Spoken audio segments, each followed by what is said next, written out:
Hello everyone, মায়াপুরে আজ দ্বিতীয় দিন। তাই তো সবাই ভোর 4টায় উঠে ঝটপট রেডি হয়ে ভোরের আরতি দেখতে বেরিয়েছি।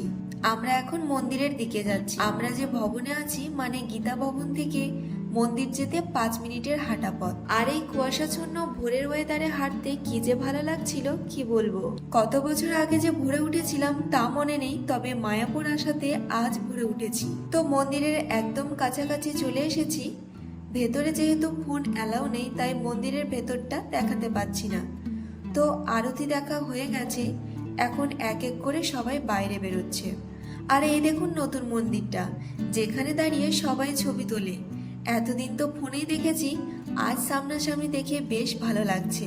নতুন মন্দিরটা উদ্বোধন হয়নি, ওই যে দেখতে পাচ্ছেন এখনো কাজ চলছে। তবে আমি এখানে দাঁড়িয়ে বুঝতে পারছি মন্দিরটা সত্যি অনেক বড়।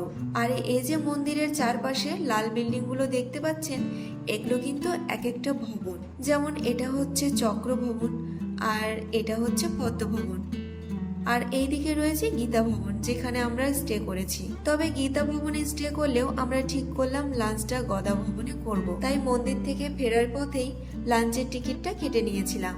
তারপর রুমে এসে 10টার দিকে রেডি হয়ে গেছি এখানকার গোপী ড্রেস পরে।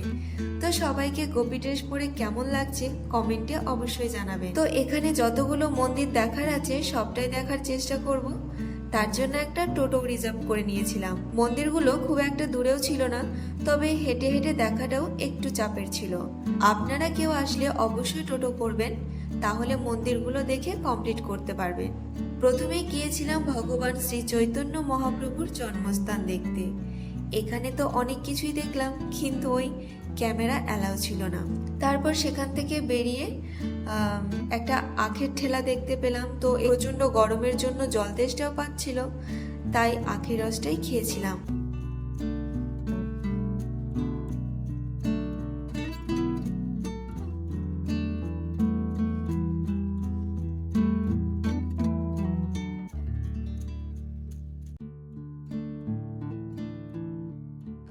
তো এখানে দেখতেই পাচ্ছেন প্রচুর মাছ রয়েছে, আর এই মাছগুলো কিন্তু একদম সামনে চলে আসছিল।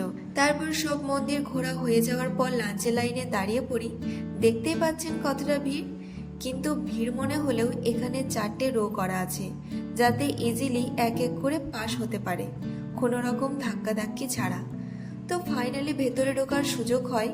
আর এই হচ্ছে আজকের মেনু। এই নিরামিষ খাবারের কি যে স্বাদ বলে বোঝাতে পারবো না। তো দুপুরের খাবার খেয়ে একটু রেস্ট নিয়ে আবারও বিকেলের দিকে বেরিয়েছিলাম। তো আজকের পুরো ভিডিওটা কেমন লাগলো অবশ্যই কমেন্টে জানাবেন। আর ভিডিও ভালো লাগলে লাইক, শেয়ার, কমেন্ট এবং ফলো করার অনুরোধ রইল।